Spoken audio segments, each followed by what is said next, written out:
Hoje eu venho em defesa do óbvio.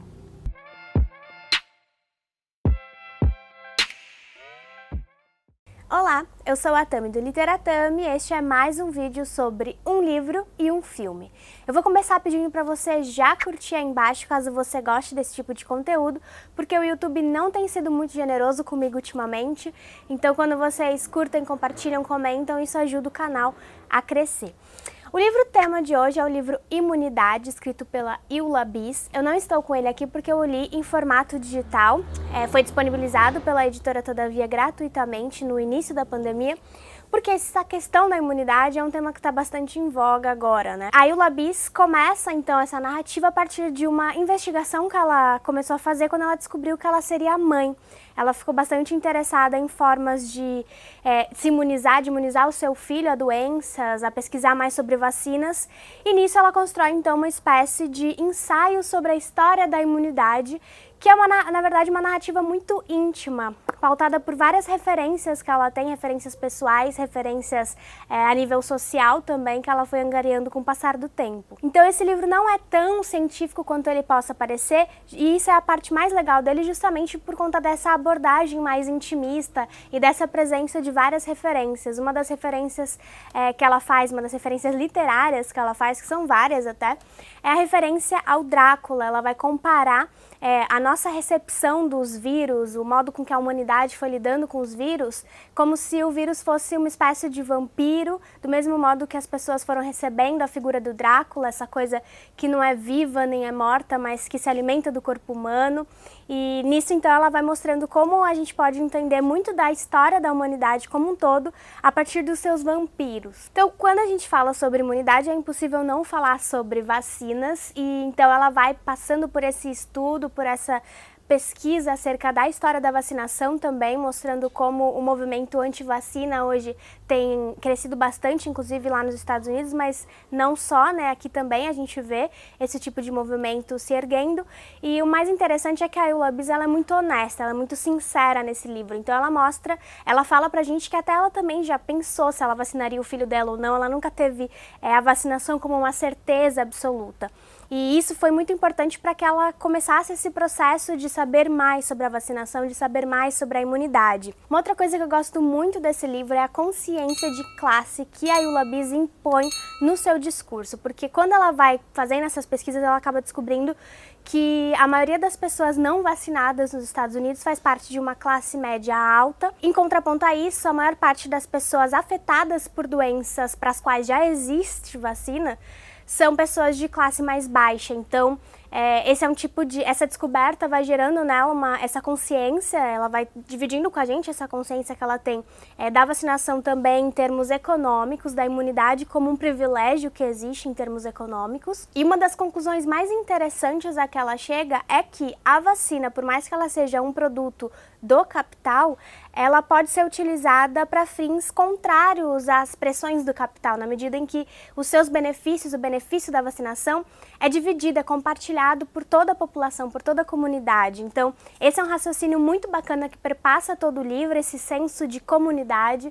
Ela mostra como não é necessário, por exemplo, que todas as pessoas de um país estejam vacinadas para que uma doença seja erradicada. Na verdade, basta que haja um certo número de pessoas vacinado e esse número de pessoas vai ser o suficiente para garantir uma imunidade total. Com isso, ela vai quebrando aquela ideia errada que o individualismo propaga de separação entre nós e eles, que é uma ideia que a gente vê bastante refletida também no modo com que os Estados Unidos lidam com as questões de imigração, o imigrante sempre sendo o outro que invade o corpo da nação. Ela mostra como isso tudo, na verdade, é uma grande bobagem, porque em termos de saúde, a imunidade é coletiva, a gente funciona como uma espécie de corpo coletivo e nesse sentido a vacinação é também um ato político em que o seu corpo individual encontra o corpo político através dessa coisa da agulha, dessa injeção de vacina. E aí ela delineia a ideia que para mim é a mais interessante do livro, que realmente fez muito sentido na minha cabeça, que eu acho que sintetiza bastante a mensagem que ela passa, que ela descobre a partir dessa investigação da imunidade, que é a noção de que nós formamos, na verdade, um só organismo. Que quando nós somos atacados por doenças contagiosas, a gente não pode se enxergar como seres separados. E por isso nossas atitudes individuais têm tanto impacto nessa coisa da imunidade, né? E a gente está vendo isso acontecer bastante agora, a gente está tendo essa noção mais clara agora com essa pandemia do coronavírus, né? Nesse processo de defender esse raciocínio dela, então ela acaba encontrando um filósofo chamado John Rawls, que tem uma ideia da sociedade que conversa bastante com essa que ela defende. Eu vou ler aqui para vocês só esse trechinho em que ela cita o filósofo. Isso a faz lembrar de uma maneira de pensar proposta pelo filósofo John Rawls. Imagine que você não sabe que posição vai ocupar na sociedade. Rico, pobre, com instrução, com plano de saúde, sem acesso à assistência médica, criança, adulto, HIV positivo, sistema imunológico saudável, etc. Mas está ciente de toda a gama de possibilidades. O que você iria querer nessa situação é uma política que seja igualmente justa, independente da posição em que você acabar. Quando eu li essa parte do livro, a primeira coisa que eu pensei foi: mas isso é óbvio. E aí, imediatamente, uma chavinha virou na minha cabeça com essa palavra, porque essa palavra é muito importante para o filme O Poço, o filme sobre o qual a gente vai falar agora. O Poço é um filme espanhol dirigido pelo Galder Gastelo Urrutia, que se passa dentro de um edifício dividido em níveis. Em cada um dos níveis estão duas pessoas que a gente não sabe por quais razões estão ali, mas elas estão lá vivendo nesse lugar isolado, separado do restante da sociedade, em que uma vez por dia desce uma mesa com bastante comida e fica por alguns minutos, alguns instantes em cada um dos andares. E todo mundo é livre para fazer o que quiser daquela mesa no pequeno tempo em que ela fica ali, em cada um dos níveis, né? Só que falta um pouco de consciência de coletividade para essas pessoas. E o que a gente vê é um triunfo do individualismo que acaba prejudicando quem fica mais para baixo. Isso me fez lembrar também o livro da Eula Biss, porque, embora no livro ela esteja falando sobre como as nossas ações individuais impactam coletivamente as pessoas em termos de saúde, aqui no filme O Poço a gente vê isso acontecendo também, só que em termos de fome, né? Porque você pode ser prejudicado tanto pela doença quanto pela fome, se você vive dentro de uma sociedade que não considera o coletivo. Em grande medida, esse edifício do filme O Poço funciona como uma espécie de metáfora, de analogia ao sistema capitalista, né? Esse sistema dividido em classes, em que quem está em cima se dá melhor do que quem está embaixo. E isso faz a gente perceber que essa ideia do John Rawls, que ele falava sobre uma sociedade em que você não sabe como você vem, mas você gostaria que fosse justo, essa ideia não é uma ideia inventada, na verdade ele está descrevendo nada mais, nada menos do que o sistema em que a gente vive hoje. Acontece que não é tão óbvio assim que todo mundo queira justiça. A gente vê acontecer muito o contrário, né? As pessoas querem mesmo é ganhar em cima das outras, colocando-se sempre em primeiro lugar. Eu vi várias críticas negativas a esse filme que eu gostei muitíssimo. A maioria delas dizia que ele é um filme muito óbvio, que ele parte de artifícios óbvios para passar uma mensagem óbvia. E sim, existem muitas simbologias que podem ser lidas como óbvias nesse filme. A gente tem um protagonista que escolhe levar um livro para dentro do edifício, e o livro é Don Quixote, ou seja, esse símbolo maior do homem apaixonado pelos seus ideais que quer mudar o mundo. Isso tem muito a ver com a personalidade deste protagonista.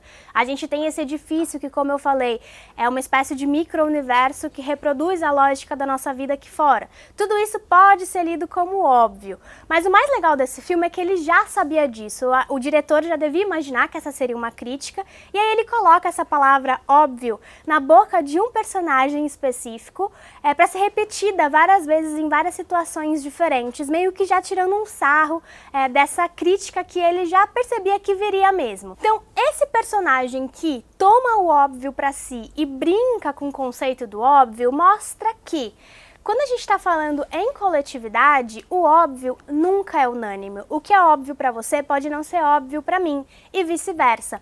E essa é uma consciência que tanto o diretor do Poço quanto a autora de Imunidade têm. Eles se apropriam do óbvio para mostrar pra gente exatamente isso, que às vezes o que é óbvio para você não é óbvio para todo mundo. Para você pode ser óbvio que tomar a vacina é a melhor opção, mas para outras pessoas pode ser que não. Para você é óbvio que você tem que respeitar o coletivo quando você vive em coletividade, mas para outras pessoas pode ser que não. E é claro que existem várias artes que sofisticam o óbvio, que brincam com isso que deveria ser óbvio de de uma maneira um pouco mais elaborada, ou elaborada de forma diferente.